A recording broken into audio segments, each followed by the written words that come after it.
देखो से एकजुट थे को से केमी साहस कर मुँह नहीं से आसी आम घर को से शुणिक आश्चर्य होचु से देखो विक्रम पंडा जी कि भाई को श्रद्धांजलि देते कोर्टे घर को आसी आमको आश्वासना देले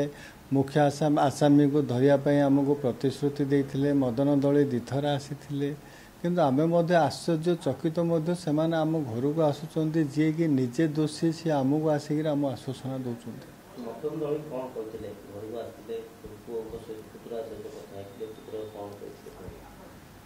धैर्य देते मदन दले आसी धैर्य दौले किसी असुविधा नहीं आम सब अच्छु समस्ते किसी असुविधा आम से सब आम धैर्य देते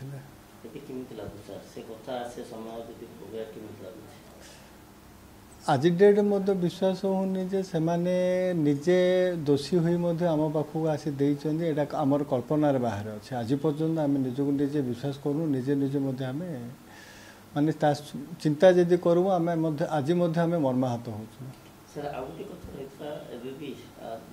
पुलिस तदन जारी रही अनेक लोक रही किंतु मुख्य जी हत्याकारी धरा पड़ना कौन देखु पुलिस तो से चेष्टा चलती मु मान्य आमर जो ब्रह्मपुर एसपी को धन्यवाद देवी ए जो केस को से जो बहुत चंचल मु तो भावी जे चंचल से एक्सपोज कर कहीं केस रे कि आई विटनेस ले सीसीटीवी कैमेरा नथिला स्पॉट रे तथापि से माने एते माने एक हाई प्रोफाइल मर्डर केस को सी जहाँ को एक्सपोज कले ब्रह्मपुर माने ब्रह्मपुरवासी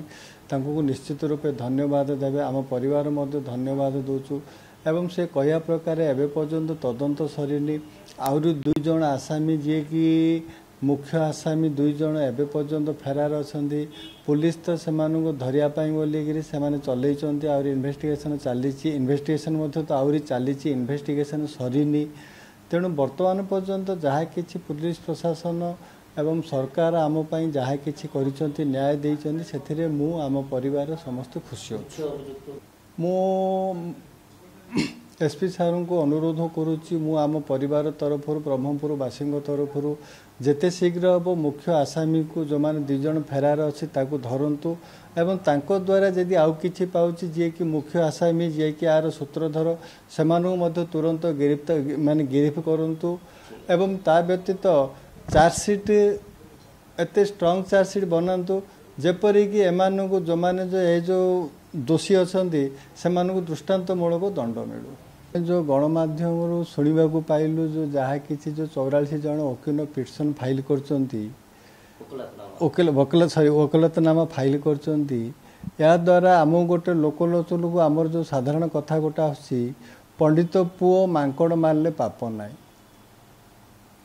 तेणु 44 करंतु केते जन करंतु से आम किसी विभ्रांत होबार नहीं कहीं आम पाखे आमको मान्यवर सरकार मान्यवर आमर एडवोकेट जनरल संविधानिक पदवी जी अच्छा आमर मान्यवर लॉ मंत्री एमान पूरा आमर संपूर्ण रूपे भरोसा अच्छा से आम परिवार को निश्चित आम परिवार ता सहित ब्रह्मपुरवासी को निश्चित रूपे न्याय दे। जदि आपंक आम भिडी भल लगा तेब आम चैनल को लाइक शेयर और सब्सक्राइब करने को जमा भी भूलु नहीं।